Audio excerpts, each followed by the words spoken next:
the whole PR thing for royal family control now is actually erasing our memories of what our ancestors shed their blood for.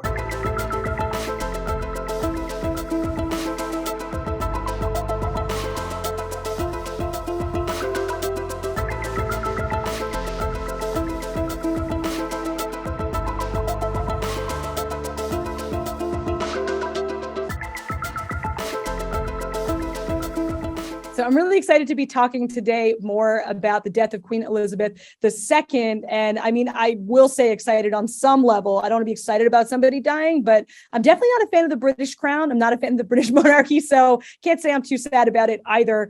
I'm really excited to talk about that and the long legacy of colonialism, British colonialism around the globe, in Asia particularly, and of course in China, and what people across China think about it today, and a little bit about, you know, the U.S. thoughts on Queen Elizabeth and on colonialism too. There's so much we want to get into. So I'm really excited to be joined today by Zephyr, who's a YouTube influencer, creator, social media commentator. Really happy to have you on the show, Zephyr. There's so much to talk about. Hey Rachel, hi guys. I'm Zephyr. I finished my college in US and going back to China.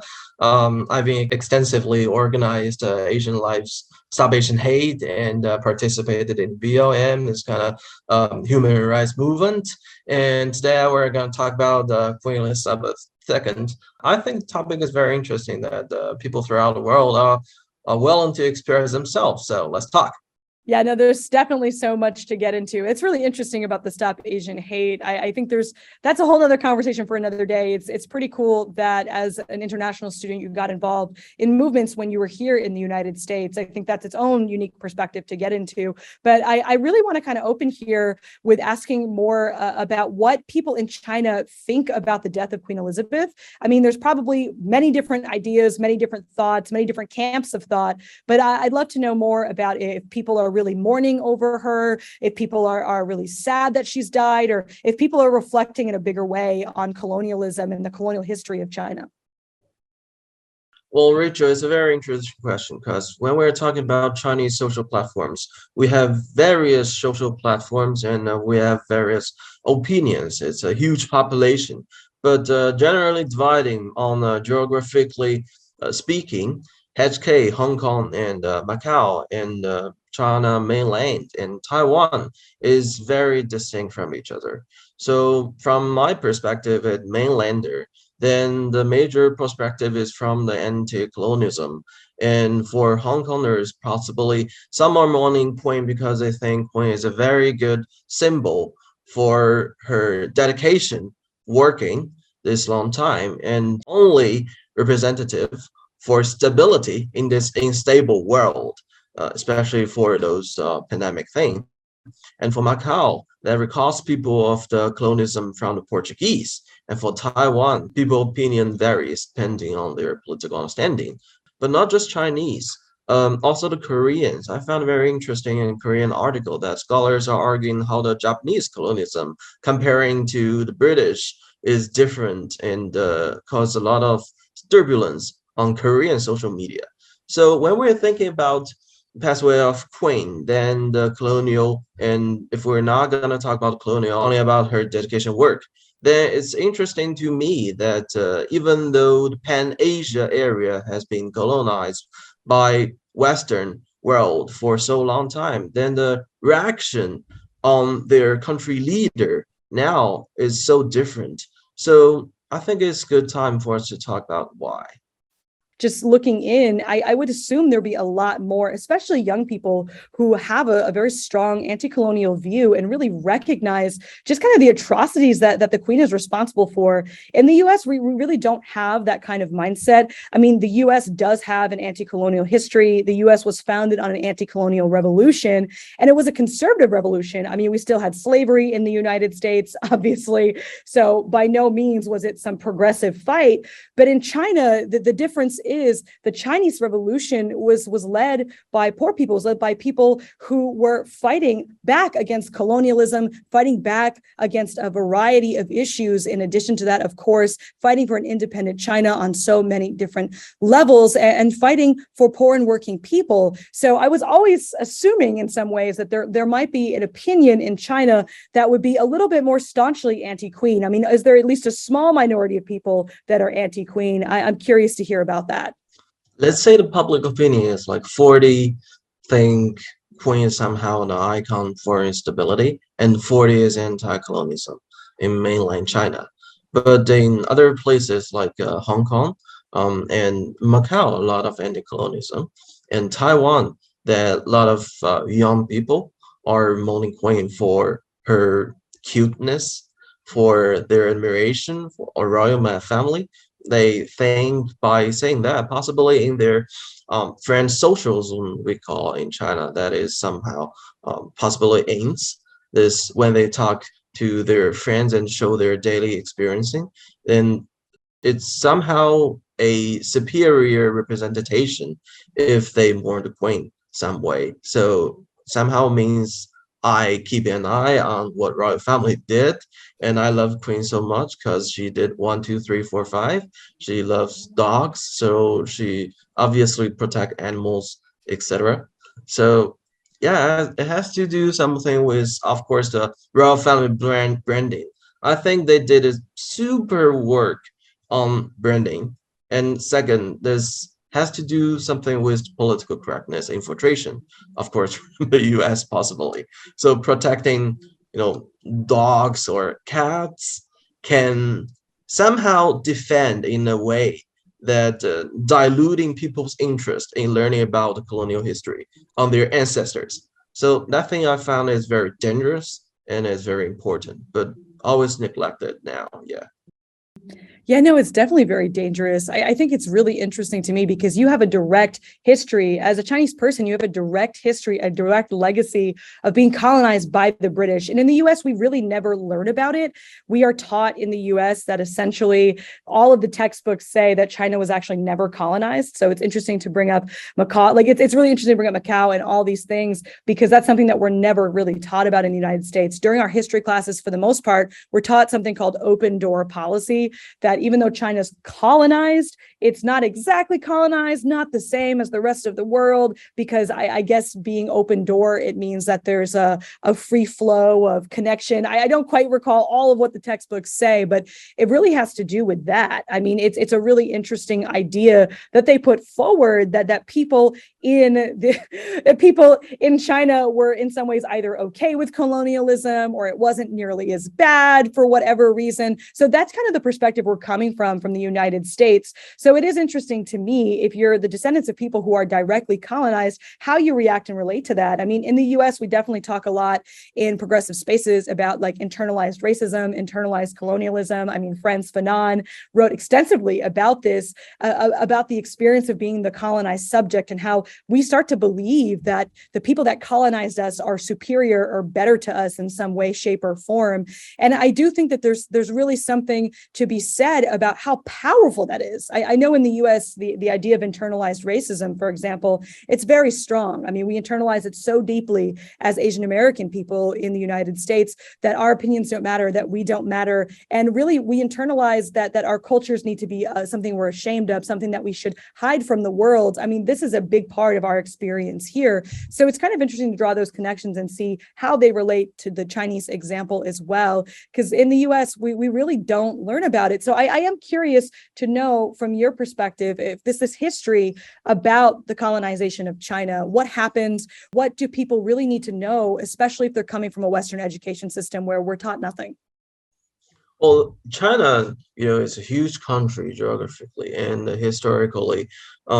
It has been a very stable feudal monarchy for like thousands of years. So a lot of people, especially Hong Kongers, if they're elder, they actually compare different development implementation policies from the governments on Hong Kong. For example, even under feudal monarchy, we think it's non-civilized, right?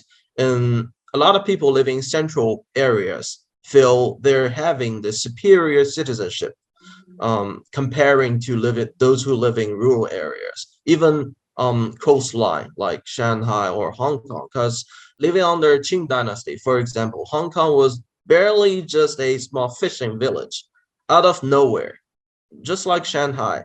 So only after, I would raise an example here. The Japanese actually think the first U.S. Navy who bombed their gate open is somehow helping Japan to have industrial revolution and move on. They actually made a monument saying thank you and stuff. So it's called Kurohune, Black Bolt. Without that, then there's no revolutionist in Japan, although they were assassinated by the samurais later. So that's one point by those who think it's inferior. Feudal monarchy, in any sense, is inferior than racial capitalism in a way of bringing people better life and civilization. So that way is possibly is one perspective explaining why people think Queen is good. And second one is policy implementation. Of course, if you're feudal monarchy, then of course you only have your policies and resources all centralized, right? Possibly around the capital city or whatever. And those coastline cities like Shanghai or Hong Kong or Guangzhou, they're not being cared. Nobody cares. Just like how ambassadors sent to Qing Dynasty, the emperor actually met them, and he actually knows about French Revolution and yada, and those revolutionists were their gists. And what he thought at that time is he doesn't care, only cares about stability. In letter written to the British emperor, the Chinese one said, "We have everything. We don't need you." But to show off friendship, you're emperor, I'm emperor. I'm just showing friendship. I send you this, this, this. I think you don't have that. We're superior than you. We're just keeping this friendship, but I don't need you. So that kind of very Chinese specialized monarchy view is still ruling in a lot of people's mind. Yeah, that's second point. The third point is possibly about branding and comparison of colonial atrocities. That thing I would raise Japanese colonialism, comparing to Portuguese in Macau and British in Hong Kong, and possibly Germans in Shanghai. And a lot of European countries, they colonized China in various ways.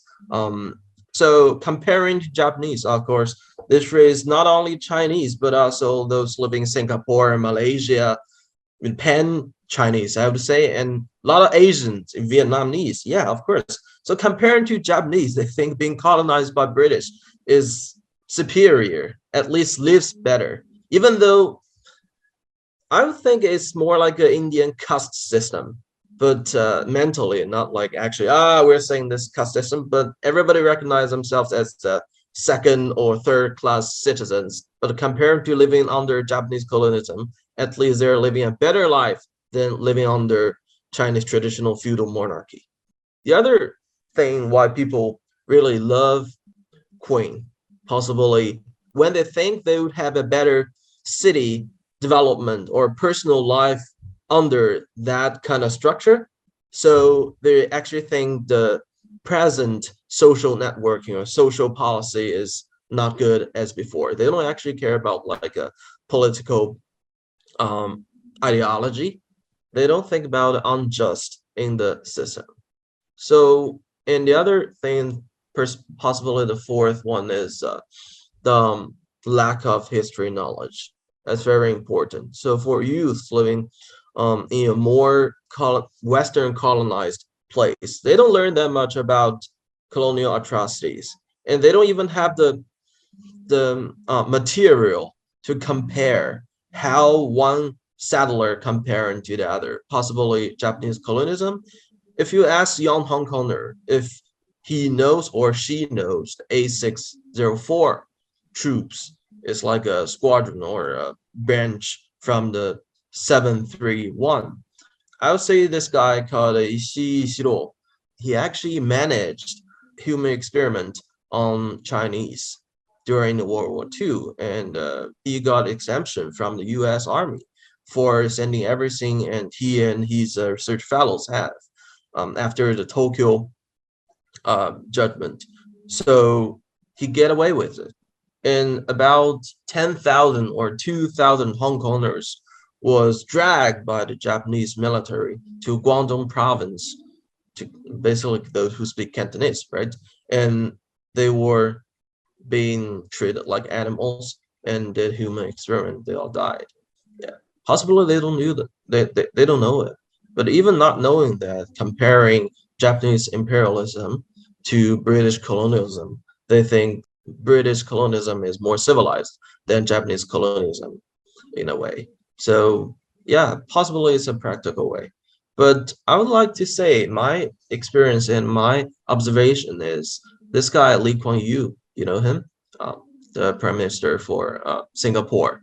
Yeah, very beloved. So Singapore people think Lee Kuan Yew found independence neither quite a complete break with the old colonial power, and nor was an automatic ticket to prosperity. That's very interesting. So do people actually care about breaking with the old colonial power, about liberation, or they just care about better life or prosperity? But prosperity, I found, is not evenly distributed. If you're under social feudal monarchy or racial capitalism or colonial system, of course, only like 1% or less than 1%, let's say like 0.1%, get rich. And those people are being treated like animals or like woods, if it's a wood stove system, right?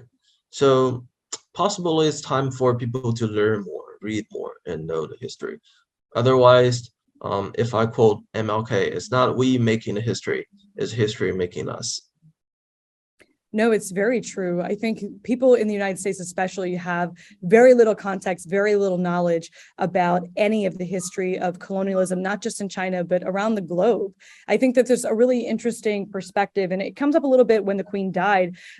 People in the United States really feel like colonialism was an era that's hundreds and hundreds and hundreds of years ago. I mean, there really is this distancing, like that's something that didn't happen anytime recently. It's so far off, we can ignore it and pretend like it's just kind of this, I don't know the right word, but it's just so far off in the distance that we don't have to pay attention to it. And I think that there's something about that, because when the Queen's legacy is so based in not only brutality, not only in all of the atrocities of the British Empire, and of course, racism within the family, I think that there is a disconnect between putting those pieces together. I mean, in the US, we have Disney princesses, we have an obsession with princesses. It's everywhere. It's pretty much just everywhere in our culture to call each other kings and queens and really be able to uplift this idea that being royalty is incredible and amazing. But I think it has a lot to do with that fact that it feels so far away that we really don't pay attention to it quite the same way. And I think the same goes for just that kind of historical knowledge. We're not taught anything in the US outside of US history. I mean, we spend literally 3 years of our education learning about the same 100 years of time, which is just kind of wild in the grand scheme of world history when you think about it. So I'm curious if you could talk a little bit more about that British rule in Hong Kong and what people need to know, because I really feel like there's such a long history there that people in the US and people around the globe I really just haven't heard of.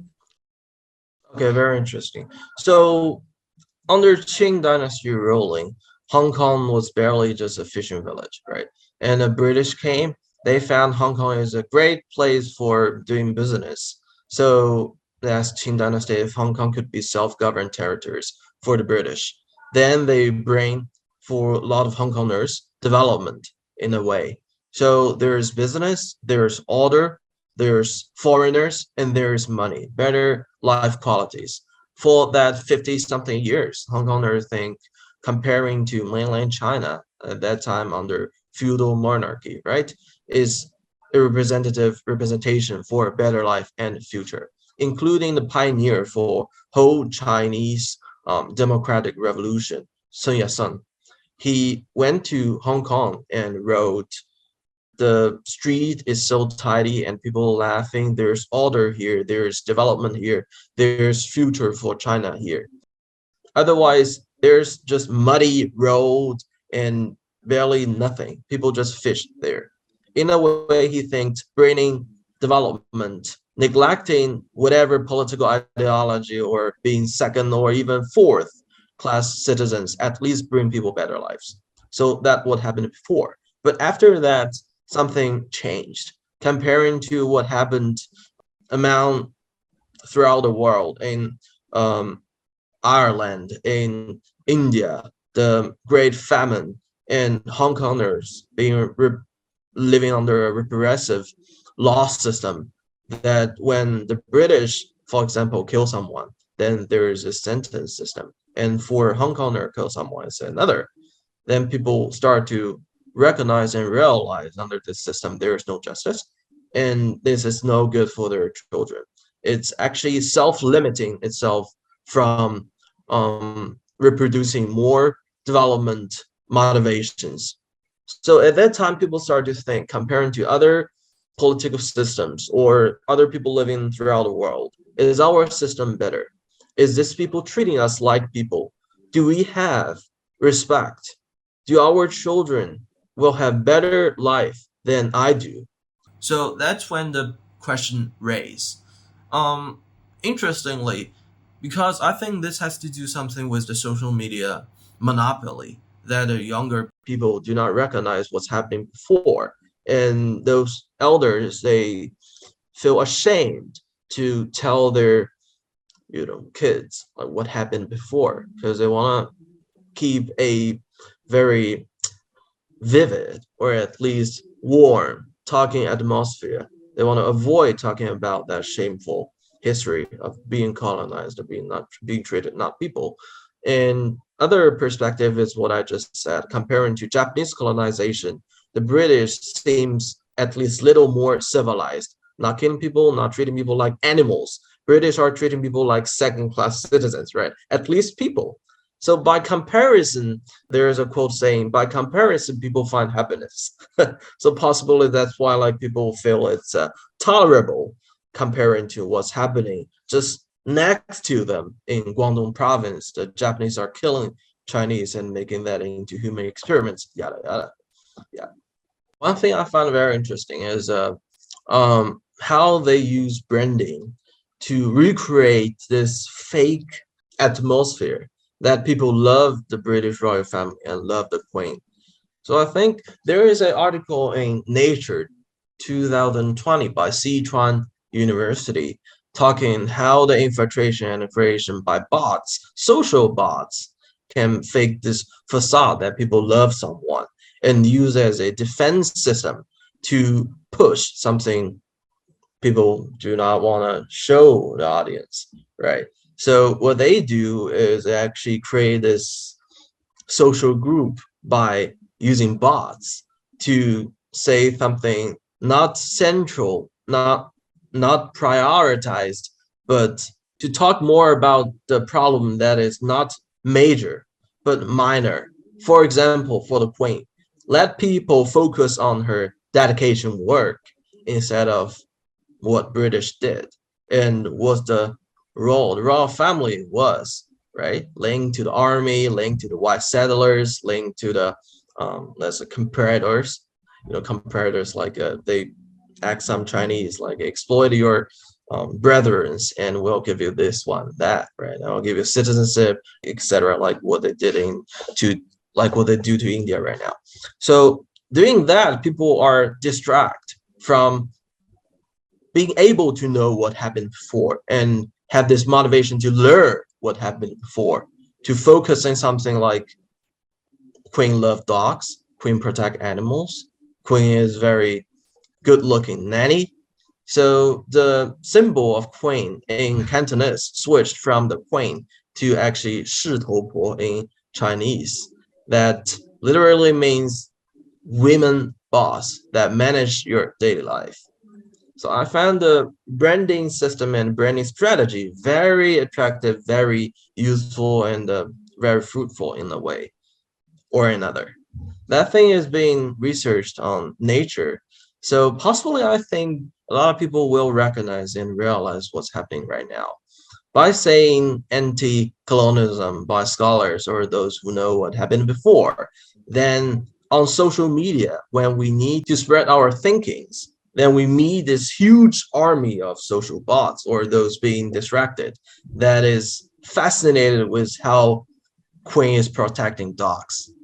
And if you say anything like anti-colonialism, oh, you don't pay attention to protecting dogs, you're evil. So that's something to do with the cancel culture right now. You know that more than me, right? In US. So people list this laundry list. I'm LGBTQIPKD. I'm pro-life. I eat gluten-free. I'm vegan, etc. And when we talk about anti-colonialism, and they say, "Oh, you're not vegan. You don't care about animal. You're an animal lover, right? That makes you evil." So that's one defense mechanism now being researched on Nature. I think that article is very interesting. How they use this social bot system to fake this facade to dilute social attraction and motivation for young people to know something and fill that with very superficial entertainment, focusing on the brands royal families are wearing, the diamond, how shiny it is, and how much money they have, and possibly who would get higher rankings in for as a royal successor, etc. So I think that thing is worth more social attraction. I feel like what you're saying about these social bots is really interesting to talk about, because obviously on social media, it's really such a big part of how marketing works. It's a big part of how PR works. And the Queen is absolutely using a PR campaign. I mean, the royal family, is using a PR campaign to really be able to uplift their image. I think mainstream media here portrays the royal family like celebrities. I think there's a really big celebrity culture in the United States, and celebrity culture is really about opulence and wealth, and in so many ways the royal family kind of fits right into that. And in the US, people were really started getting interested in the royal family around the time of Princess Diana. Princess Di was really, to the average person in America, like they looked at her like she was a commoner amongst the royalty. It's like a common trope you'll find in like American pop culture about being the poor person or the average person who gets either pulled into royalty or into riches. I mean, if you've ever seen the movie Pretty Woman, it's very like the movie Pretty Woman, where you go from nothing, you go from absolute zero to wealth beyond your imagination. It's a very American concept. And so I think when people saw Princess Di, they really resonated with that idea. Like, she's like us. She can speak like us. She moves like us. And that's when I think a lot of the US interest in the royal family kind of began. I think that the same thing goes for Meghan Markle today. A lot of people in America feel that way about Meghan Markle. Like, she's so relatable, and they're moving to get away from the evil royal family that doesn't, want them in the family anymore. There's kind of an interesting narrative around that, about how they're moving to California, or how they moved to California actually, and how the people that are watching this and how they did their whole interview on Oprah, that they're being persecuted, that they're victims of the royal family, which I kind of find just interesting when you really look at it on its face. There's always this idea that there's somebody that we can root for. There's an underdog of the royal family, so to speak, that people in America want to root for. So that's a lot of public opinion of like really interested in these particular players in the royal family. But the overall kind of look at it, people in the United States view the royal family like they are this celebrity in that way, in the same way that people view the Kardashians. Like, there's this joke that the Kardashians are the royal family of the US. And in some ways it can be seen as true, in the sense of that we are always inundated in the United States with riches, with wealth, with just opulence, with decadence. It's nonstop. I mean, that's the celebrity worship in the US. People were literally giving Kylie Jenner money because they wanted to make her a billionaire. Like, it makes no sense to me, but that's a big part of what people here just see all the time, this worship of individuals in the form of celebrity. And I think the royal family kind of fit nicely into that and knew how to fit into that. They made a very conscious decision about how they wanted to portray themselves to the world. And so the idea that they're this family that has these internal dynamics, that kind of internal family drama, I think is really interesting to people in the United States. And I also think that in the US, we have this image of this rebellious princess. I mean, every single Disney princess that all of our kids, and I also saw growing up, all of us watch this pretty much. Like we all see the story of the rebellious princess who wants to go against her family. And I do think that the way that the US talks about the royal family in the storylines they're most interested in, so to speak, are definitely ones that have that air of rebellion. I mean, in the other way too, that I'm also thinking about as we're talking about this, of the mainstream media portrayal of the royal family in the US, I think a lot of people here are either neutral about the royal family or regard them highly, in the sense of like the way you would regard a celebrity highly. It really isn't like, oh my God, like I'm going to die for the crown, which I think you definitely see in Britain and you definitely see in other parts of the world. And we also don't have like people who are staunchly anti-crown here, which I imagine, like you were mentioning earlier, in China, there are definitely people who are staunchly anti-crown, who understand and who know this. That's really not a political trend here in the US. Of course, there's a small number of people, as there always is in progressive movements, who understand what that is. But I do think even the New York Times article that had to walk people back a little bit was in response to the fact that people were overwhelmingly pretty positive about the Queen. And I think that the positive stuff that we really see about them has to do with just the fact that they're rich. I think that that's a big part of why people in the US are so fond of them. I mean, not to mention the fact that the US and the British have been allies since World War II. And so in the US, we get a lot of positive, just in general, positive propaganda about the British, and positive propaganda about the role of the British in a variety of different things worldwide. I mean, we do get this idea that the British are our friends, and that's pushed forward everywhere you look and everywhere you see. So I think that there's, for a lot of Americans, there's not much of a leap between that and admiring the British as a whole people for also the idea of superiority, that they speak in such a way that they're so much smarter, they're so much better. There really is that kind of like fawning over like the British accents in the US, but it's really, to me, kind of frustrating. And I think to a lot of progressive people in the US, it is frustrating because it definitely comes from a place, to me, especially if you're a person of color in the United States, it comes from a place of internalized racism. Like really, like why are the British the best? I mean, especially when you think about China, China is one of the few countries in the world to throw off the shackles of colonialism and actually be able to lift itself up and have self-determination. It's a former colony that has been able to pull people out of poverty, that's done incredible things for humanity and for society. To me, I feel a lot more admirable of those things than I do admire any of the legacy of the British monarchy. I think the other thing that's really interesting here too is that we're like beat over the head since we're young with the idea that we should be against monarchy, and that we're told all the time, like relentlessly, that dictatorships are evil and that China's a dictatorship, or that Russia's a dictatorship. I mean, anywhere that the US doesn't like, they call it a dictatorship. Just hands down, that's what they do. And it is kind of funny to me that we call everybody, the US calls everybody a dictatorship, and yet they are convenient to look away from their allies who have actual monarchies. I mean, I thought, and I kind of feel like we're in the 21st century. I don't understand why such an archaic idea of monarchy is even normalized on any level. It's not normal or acceptable for humanity anymore to have monarchs, to have kings and queens, to have wealthy people who are, I guess, divine by God to rule us.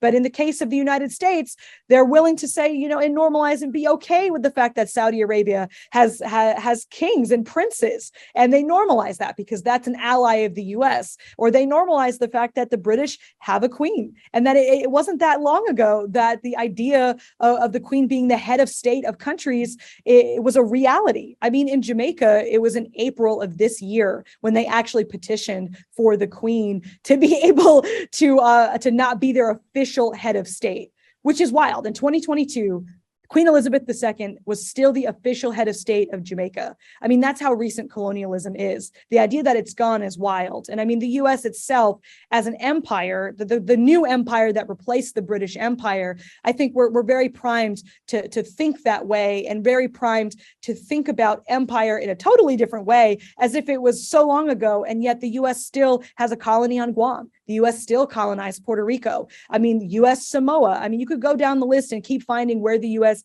has colonies and where the US is ultimately a dictatorship. So I find that irony very, very frustrating, so to speak, as a progressive person in the United States. So that's kind of my thoughts a bit on the wide varieties of ways in which the royal family is portrayed here and the way that people think about it. Well, Rachel, I think what you said has to do something with the U.S. winner takes all cultural implementations in people's mind. I think very interesting, related to the Wild West and adventurous, and encourage people to find what's in the woods, in the wild.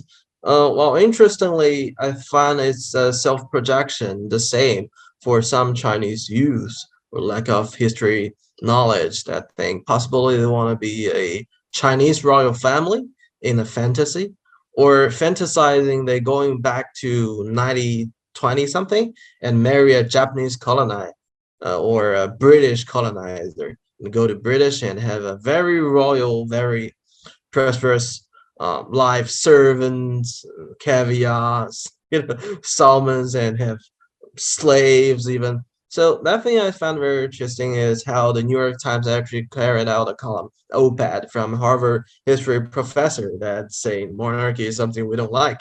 Remember, American, where you come from.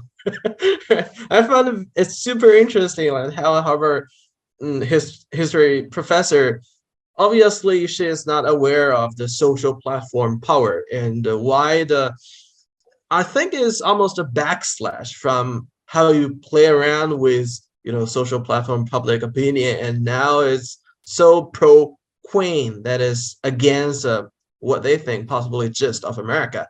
Yeah, so that one thing I found very interesting, and the second one is the branding, the whole PR thing for royal family control now is actually erasing our memories of what our ancestors shed their blood for. That's very interesting, and this people think they could be lucky if they go back to the colonial era. They will be some superiors or actually have an opportunity to become emperors. Is very interesting because if we use some stats now from, let's say, 1757 to 1950, that's when India shackled and became a country that is very memorable. The biggest famine in India caused by British colonizers killed more than 10 million Indians. That is not taught anywhere in UK history textbooks for their children. And for Ireland, well, judging on racial capitalism, they're whiter than Indians, than African peoples. But the Great Famine in Ireland killed more than 36 million people. In Irish, it's called Angordamor, and people even don't learn about that. Comparing to other major historical atrocities, we learn that in their native language. People don't learn about Irish. Some Irish people, they think it's not good. It's for solidarity right now to raise those old memories, and some are don't. And for what we have, China right now, I'm glad you raised how China is eradicating poverty right now. For the majority, we have to bear in mind that China just eradicated extreme poverties. And if we use that, when this country firstly founded, PRC, the unlettered rural population is almost 95%. And right now it's less than 5%. And average life expectation when we found this country is 35 years old. And right now we just surpassed US. We're right now at 78, I think, because this pandemic thing. We're still going up. So people have to know that there is no such thing as luck. Just I will quote Billy Bragg's The International. The lyric goes as, freedom is barely privilege extended unless it's shared by one and all. So people have to know, like, if you go back in the past, you will not be that competitors or white settlers living a wealthy life, exploiting your brethren, but only that one die in sweat factory, possibly. Because science, because mathematics, that's how things goes. Yeah, no, I mean, if you go back in history, the vast majority of us would have been either peasant farmers or the vast majority of us would be indentured servants if we're talking about feudal Europe or feudalism anywhere. I mean, so it is kind of an interesting fantasy that people have, even in the US, of like, if back in the day I would have been a king or a queen, like, no, you wouldn't be. That's not who you're the descendants of. That's not real. And I think to mention Ireland is really interesting because we do learn in the US about the Irish potato famine, but the way we learn about it is very much so that the Irish potato famine was just a fluke accident that happened because of a bug that killed all the potatoes, which is true. But the question that's not being asked is, why are people in Ireland monoculture developing only potatoes as sustenance? And that has a lot to do with colonialism. It has a lot to do with the fact that people are poor in Ireland and they rely on potatoes for sustenance. That's what they rely on because they're poor. And so I think that there's something that's really skipped over, that the Irish potato famine should really be talked about in a different context in the US, especially when we're taught it. We're not taught that the greater context of the colonization of Ireland, and that it continues today, that Northern Ireland is still a colony of the British and what that means. And so when the Queen died, it was really interesting to see that people in Ireland were like cheering. I mean, people were like having a time because they have a consciousness. They understand what it means to be colonized. And I think that people in the US are getting exposed to some of those ideas because of that. But that really wasn't the way that people initially felt, for sure. And I think on another point too, of just thinking about the United States history, like you had mentioned, like I do think it's kind of silly that like we've been beat over the head for so long as people in the US that, you know what, the British are awful, the British are evil, the British are coming, the British are coming. That's like the thing that we hear about Paul Revere. So this like figure in history that we learn about like way too much in US history, about Paul Revere coming, talking about how the British are going to come, and that our whole revolution is supposedly based off of pitching against the monarchy. And people in the US are just somehow, it just, that never really stuck. Being against kings and queens never really stuck. So I think it's kind of interesting just that we had this bourgeois revolution in the United States. And, in some ways, the US was this birth of this point in time where it was that pushback against feudalism. And yet there's still such fantasizing and glorification of feudalism today in a way.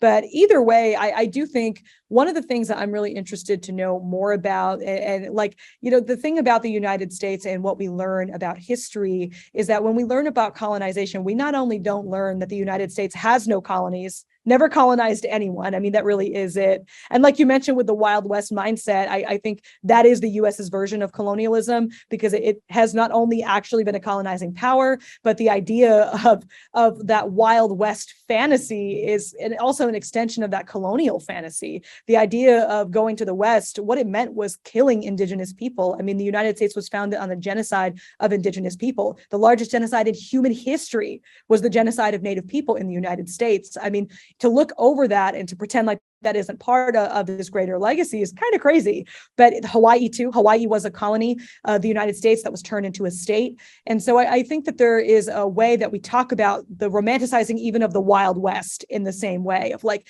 it was this wonderful time. Oh my God, you were free. There was no one telling you what to do. And it's like, that's not the case. I mean, this was a time where not only did the people colonizing, the colonizers and settlers moving west were dying in mass because they couldn't figure out how to have sustenance for themselves. They were faced with a variety of environmental problems and issues and growing food. I mean, there was just so many challenges of moving westward in the United States that it's kind of weird that we romanticize it on that fact alone, but also the fact that it was founded again on this mass murder. So I think there's a lot of romanticizing in US history of periods of time that didn't exist and ideas that didn't exist. And I think it is kind of interesting too, when we do learn about colonialism in Asia, we learn nothing about Asia. I'll just say that frankly, we learn nothing about Asia. We learn about the Vietnam War if we're lucky. That's what we learn about. I remember learning about the Vietnam War, and I was like, we were taught that the US won the Vietnam War. So even in this grand scheme of like US imperialism, that's mind-boggling to think about, because the US lost the war in Vietnam because the Vietnamese people not only fought back and triumphed, but people in the US fought so hard and defected from the army and even killed their own officers. It's a little known piece of history, actually, that people that were fighting in Vietnam defected from the US military and ended up actually killing their officers. And there's a lot of other issues that you could get a whole another documentary about to get into, but we're really not taught about Asia broadly. If we're lucky, we learn about Vietnam War. And outside of that, we kind of just learn that like Asia is this foreign land. So we don't know about the French colonial history in Vietnam. We don't learn about the colonial history of the French in a variety of other countries all across Southeast Asia. We only learn to some extent. I remember learning a bit about the Japanese colonialism in Korea and the comfort women, which to me is just wild, because the United States committed atrocious war crimes against the Korean people during the Korean War. I mean, they literally committed war crimes by destroying water wells and destroying different infrastructure for water, which are considered things that you absolutely cannot do during wartime, period. So, I mean, that's like international law. So it really is astounding to me that the US, if we learn about anything at all, I think I do recall learning a bit about comfort women. So I am curious to hear more from your perspective, what history do we need to know about colonialism, not only in China, but the rest of Asia? But especially, I'm curious to know if you could go a little bit more in depth about the reality of what it was like to live in Hong Kong under British rule, because the US only really knows Hong Kong. That's the only real point of contact that we know about. And all we know is that Hong Kong is this glorified, incredible city. I mean, that's how we think about it. And the reason why it's glorified, of course, in the United States is because it has been this hub of capitalism and the hub of the West. And it's been their outpost for not only China, but for all of Asia for so long. But we don't learn about the kind of brutal treatment of Chinese people under British rule and what that really did to people. So I'd love if you could share about that brutality and really being honest about that. Because I know older people in China, like my husband's father, actually, his family is from Taiwan. It's a long story. It's a very interesting story to get into on another day. But his dad was very, very anti-British and very anti-colonial. He grew up actually in former Manchuria and talked extensively about it, that even between the Japanese and the British, he absolutely despised the British. I mean, he was very clear about that because he remembers being humiliated, what it meant to be colonized and how humiliating that was. So I'm curious too, if there are generational divides within opinions in China around colonialism, but please share for us more. I think an American audience really doesn't grasp it entirely. So the first you mentioned, found it very interesting, is current issue that Japanese is trying to still like working out with the Korean government about comfort women. This has to do something with the Americans, because at that time they were in the Vietnam War, right? Literally, American goes to Japanese and Korean and say, come on, you have to get over with it. I'm fighting a war, right? Support me. You guys fighting each other, I will cut your subsidies. I will not do a technology transfer. I'll take away my experts and stop supporting you, yada yada. And that they make a deal. Actually, the Korean government they will be final and irreversible. But now they're having this court ruling by Korean Supreme Court. They're trying to take away Mitsubishi Korea assets because they say, oh, you're only compensated for governmental atrocities. But what about those suffered from personal atrocities, right? Raping and comfort women rights violations. So one thing very interesting is Mitsubishi actually hired a Harvard professor. His Mitsubishi professor something, right? I will not say his name. He actually wrote an article saying those who captured Korean women are not paid by Japanese military. So those women are voluntarily devoted themselves as sexual slaves. So that thing, created a huge, debate in, not in US, but throughout the world. Some are saying this is like a academic freedom to talk, right? Whatever you say, even Hitler is good, you can say because academic, you can discuss. But some say, okay, this is not good, right? This is not good. It's not even fact. How come you say like these women are devoted themselves to those devils? Kill this woman and kill their families. Not only those comfort woman kids, but also their family. Those some are still living now in China right now. We have still around 20. They're living now. What they say is this is never tolerable. MOFA is like foreign department of Japan is actually giving money individually to this victim, saying, please don't say anything internationally, right? Just take this money and say nothing happened before. Let's say that you're voluntarily devoted yourself, right? So that happened one thing in Taiwan. A guy went on a TV show and said his grandmother actually voluntarily to become a comfort woman, and no one forced her. And yeah, that's what happened before. So not only Asian, but also some from Poland also became comfort woman. That's what happened before. So American people don't know that and don't know what American government did in that.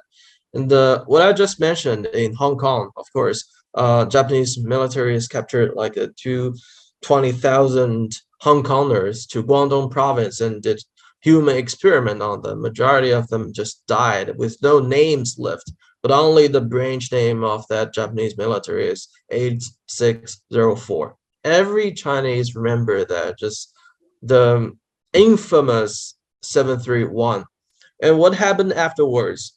The commander for that troop, Ishishiro, actually turned out everything he has to the Americans. And American took those research notes and what he had by researching on tabloids, on plague, on STDs, and developed post-World War II to fight with the Russians, right, with Soviet Union. And United States people don't recognize that. How come you can take whatever they research from this so evil human experiments and take what they research result, and somehow you're not directly related to this atrocity, enormity, and your hands are clean? They don't learn about that. So in a way, what American people have, this medical advancement in various ways, has to do with those inhuman atrocities committed by Japanese military. But well, for those who are living in China now, those elder people, especially those comfort woman victims, they don't have a say on these issues. They don't know foreign language, right? They don't get a chance to speak on United Nations, to reveal what happened before, to confront this media monopoly, mostly occupied by bankers, whatever. And for those commercial media, this content is always self-limiting because you have to promote people reading entertainments from almost like 24/7, so you can consume more, buy more products. What would you buy if you see these atrocities? It only makes you sad and close software, whatever platform, and do something else, right?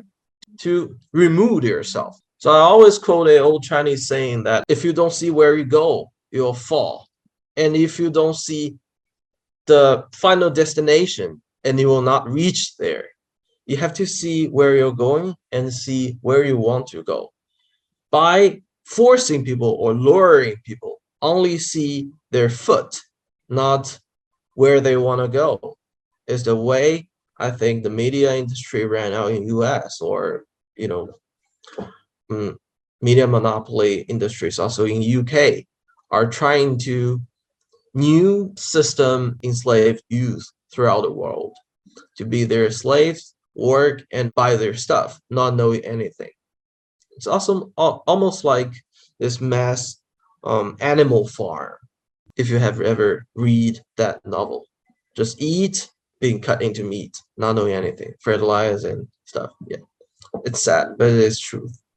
It's kind of funny you mentioned Animal Farm, just because like it's not just that book, but there are so many of these kind of dystopian novels that were actually the author's intention was to critique like socialism or socialist countries. But in reality, when we look back at it now, it more perfectly just speaks to the reality of capitalism. That's definitely been the case when I'm thinking about what was the book? It was the one with Big Brother in it. Oh my God, how am I forgetting this book? It's like so infamous. 1984. The book 1984, people don't really realize that book was written as a criticism of the Soviet Union, but so many people resonate with that book now. I remember being a young person reading that book and being like, oh my God, this is the world that I live in. Because the US and the reality of capitalism today is that it is this kind of surveillance capitalist state that we live in that's everywhere, looking at everything that we're doing. And it's what you're speaking about, the mainstream media, it's a multi-billion-dollar industry. We're talking about millions of dollars being spent every single year by 6 mega corporations, I think now 5, that control most of what we see, most of what we hear, pretty much everything that we intake, not just in the United States, but on a global level.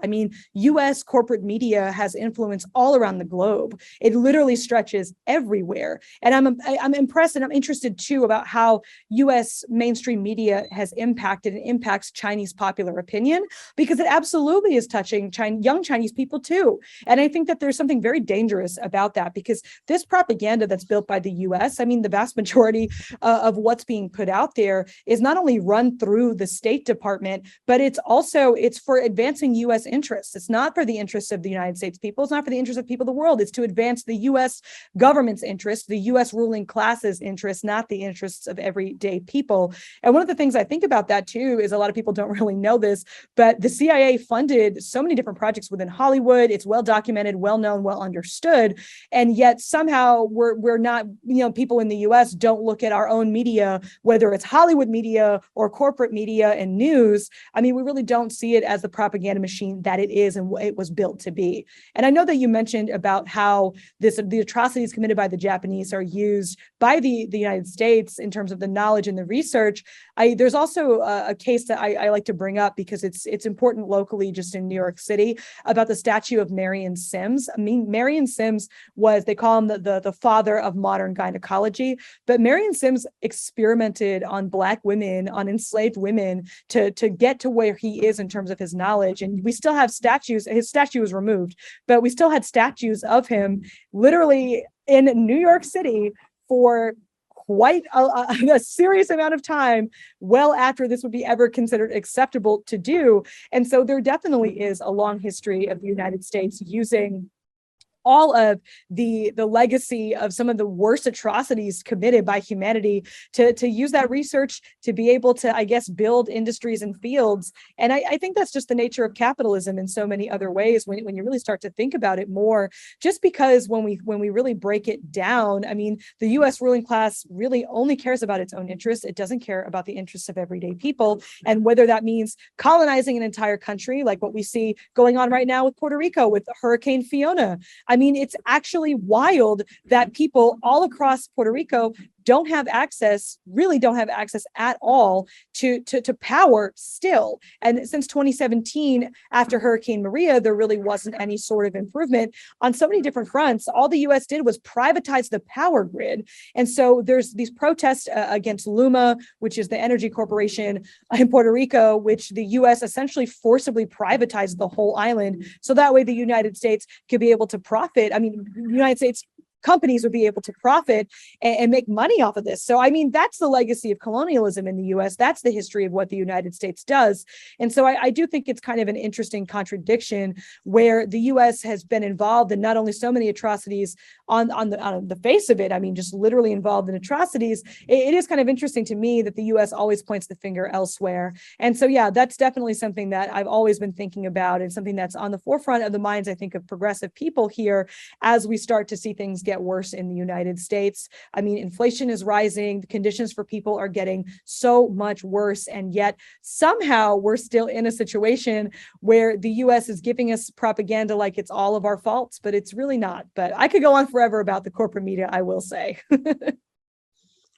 Well, Me the same. I can do that for 4 days. But the thing is, I want to raise why Chinese youth are being influenced by some Western medias, because possibly they're not being colonial nostalgic.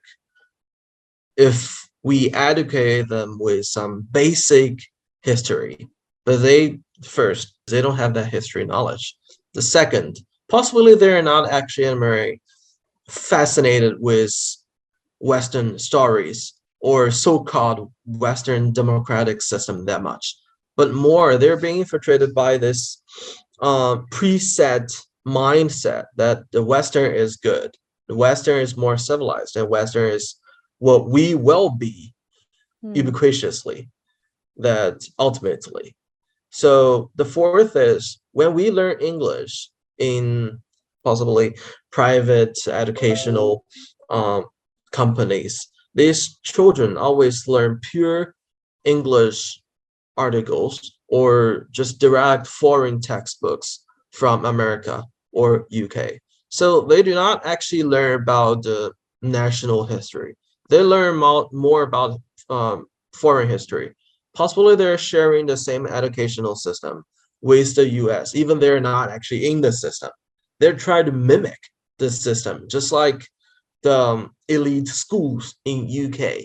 So that's one thing I would like to raise. And the other part is by doing that, people have this youth mindset that writing like Americans and thinking like Americans can make your English more fluent. We call that 语感 in Chinese, which literally means sense of using language.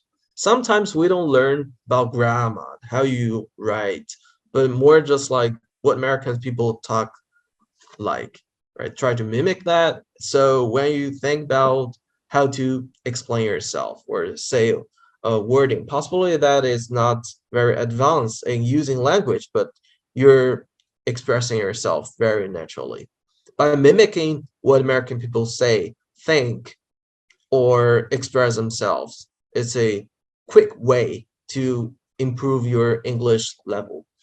So that is possibly one thing. What is attracting Chinese students like a magnet, reading The Economist, reading WAPO, reading CNN, especially because CNN can write story in very fluent and very touching tone and say like absolutely fake news. This is almost like what we just talked about a Nature article, right? Faking a lot of social media bots, focusing everyone, misleading everyone on focusing how the Queen loves dogs. So people do not have this motivation or energy to learn about tough, sad history of British colonialism or why monarchy is not good for you. Right? People are Yeah. busy with how rich the royal family is, how shine diamonds, and how much she loves dogs. There is a very good sarcasm picture on YouTube that first is Queen hugging dogs, right? So much a dog lover. And second picture is a homeless person, literally kneeling, or I think possibly he's experiencing mental challenge, is hugging a monument of the Queen with huge photo, but barely wearing anything in very cold weather. The other people in that picture are wearing very thick clothes, and he's barely wearing anything. So comparing to Loving Woman, that picture is trying to illustrate or tell us that the royal family cares possibly more about the dogs and cats. That's one thing we just discussed. Like if you go back to the past, majority of us, like 99%, will possibly die in the sweat factory, not in some whatever caviar pool or salmon room. Yeah. Yeah, I was really Interesting, but true. interested with what you were saying just about the kind of idea of mimicking American speech. I mean, language is so interesting too, because even in colonialism profoundly impacts language and the way we speak, because I mean, your language is the way you think about the world, how you express yourself. It's so much of it. And I know as Asian Americans in the United States, that's a big thing. I mean, a lot of us can't speak the languages where our families come from. We're disconnected from not only that culture, but that way of thinking, that way of expressing ourselves. And it's definitely a very painful experience to not be able to be able to speak the language that your whole family speaks, and not to be able to talk to your grandmother or talk to your cousins or your aunts or your uncles. I mean, there really is a profound disconnect because of that. But I think it is interesting that power, I mean, the power that white supremacy and the power of this colonial legacy, that Europe is better, that English is better, that all of this idea is better, that we're going to give away all that we have, all that we are. We're going to reject that and embrace this. So I'm really curious about like kind of that mindset in China. Is that a very widespread mindset that people view that the West is so much better, that Western products are better, that the West is just better than our country, and that we strive to be like the West? Or is there like a lot of different opinions? I'm curious to know also about the other opinions of people who are very anti-West. I mean, I can imagine that there's got to be a lot of young people, especially that have an anti-West perspective in China that might not have existed maybe even 20 or 30 years ago.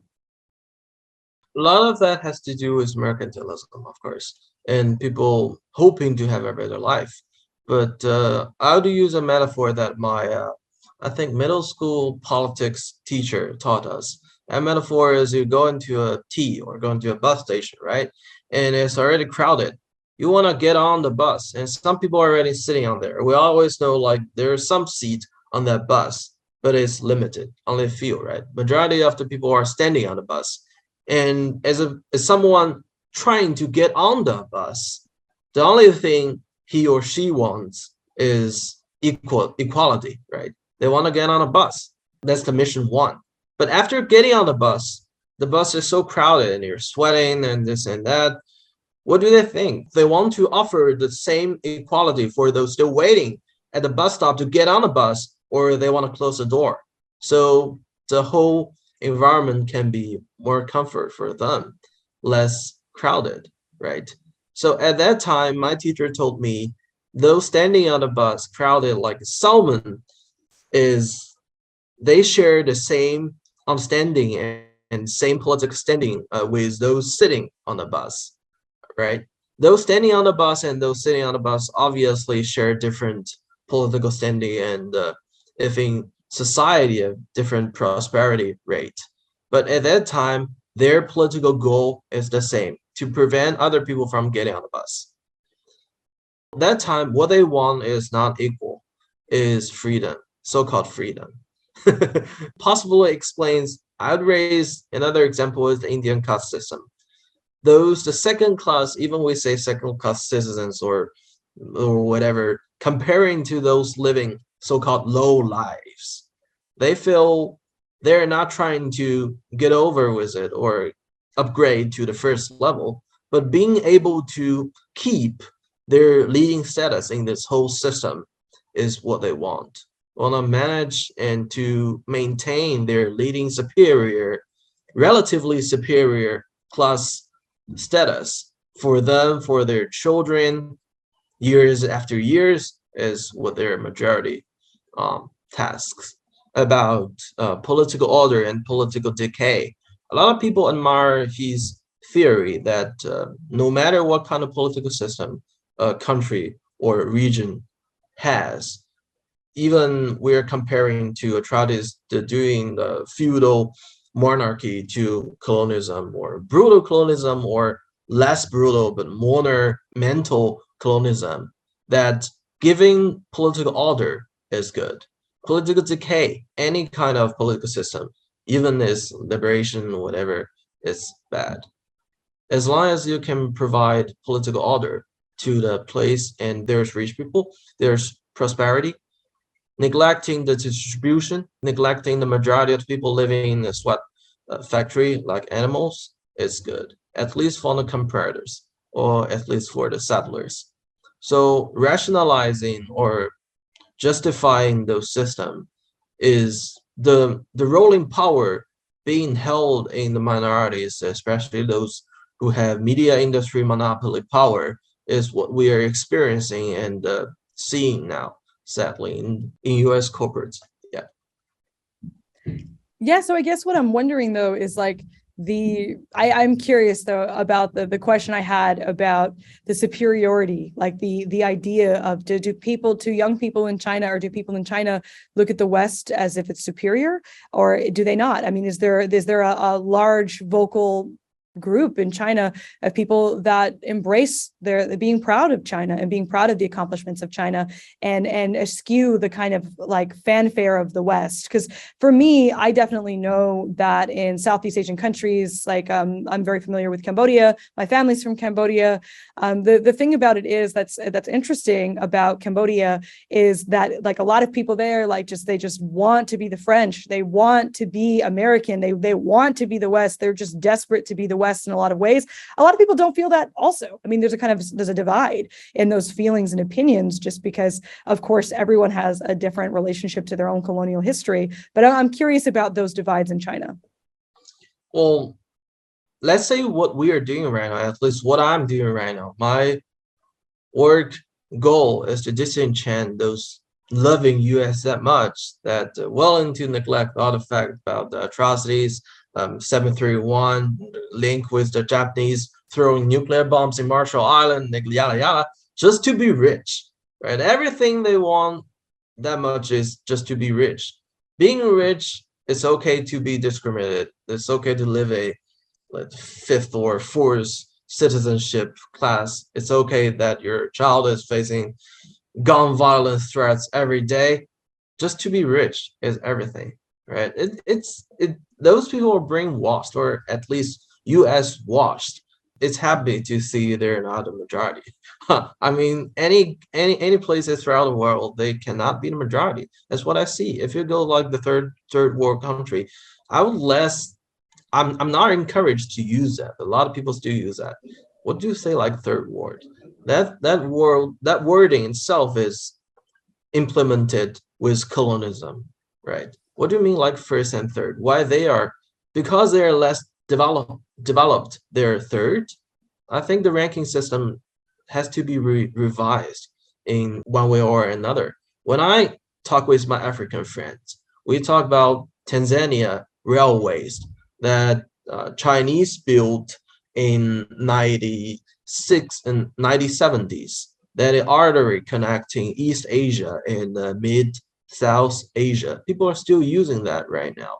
It's creating EPZs and for EPZs and SEZs, special economic zones for Africans. At that time, our Prime Minister Zhou Enlai said, if the Westerners are willing to build this railway for you guys, we're happy to see that. We don't stop you. If they build and they abandoned the whole construction, we'll continue and build that for you. Right now, we see the railway is still connecting, still building, helping to build all kinds of EPZs on the African continent. We see African people wearing Chinese clothes when voting to support China, also supporting themselves. We see African people do openly saying, by supporting China, we see a hope our kids will never fall in this swamp trap of colonialism ever again. I feel there's something in it. I don't think those majority of people who are living in their ancestors' teaching culturally will ever put their personal prosperity, put their rich status over the love and hope they feel in the whole nation to share the whole development future with their brothers. Because at the end of the day, like what you're not gonna take a bunch of US dollars into your coffee, right?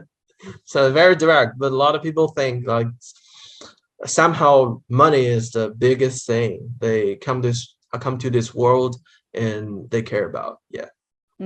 No, I think that's really inspiring to hear, though, that so many people in China feel that way. And I think it's really important. I mean, inspiring to hear that so many people in China feel that connection to the past and have that feeling that they don't want anyone to be colonized again. I think that's a very powerful statement to make, because I think that is really important. And we do see that. I think people in the global South look to China as an example that has been able to stand up and be able to have true self-determination. I mean, how many other countries in the world were ever able to shake off the chains of colonialism fully? I mean, the vast majority of former colonies still deal with neocolonialism. They deal with US imperialism. They deal with the domination of the West. And yet China is still able to develop on its own terms. And there's something very powerful about that, which is also why the United States put China in its crosshairs, because China dares to develop in its own direction for its own purpose, for its own people. And that's something that the US will not allow. And I think it's important to bring up the example of China in Africa, because I think that there's a lot from the United States perspective, especially, there's a lot of very negative viewpoints here, just that China's colonizing Africa. China's an imperialist country in Africa. And it just kind of feels a little bit like, calling, calling the pot, calling the kettle black, or whatever that statement exactly is. Essentially, it's projection. The United States is a colonizer. It's a colonizing entity. It is the imperialist power of the globe today. And so the US has no right to point the finger at China, who colonized nobody throughout history. And I think that's a really important point about China's history, is that China does not have a history of transatlantic slavery. It does not have the history that the United States has. It does not have the history of owning colonies. It does not have the same exact experience in any way, shape, or form to the West. And so the relationship that China has built with African nations is on a completely different foot and a completely different front. I mean, it's a whole nother topic for another day with somebody who's definitely has far more expertise than I do. But I think that there's a reason why people in the global South, people in Africa, are drawn especially to the Chinese example and to learn so much from China. And there is something to be said about that kind of solidarity that's being shown in a way. I mean, it's a development that's mutually beneficial for both China and the nations they develop, but it's also something to be said about China looking out to the world and really saying that, the rest of the world deserves to develop too. I think there's something very powerful in that. I think we had a great conversation, but I think we have to leave it here for today, and we'll continue our discussion next episode. Yeah, no, it was definitely great. I mean, there's so much more I want to learn. There's so much about, colonialism as a topic is just such a big topic. And I'm really happy to scratch a little bit of the surface and get a sense of what people are feeling. But there is so much more we could talk about. So it was really great chatting with you. And I'm very excited and want to tell everybody to tune in to our next episode of Overlap. It's going to be coming out soon. It's been really great collaborating with you and with the great folks at Wave Media from Breakthrough News. So we'll see you next time.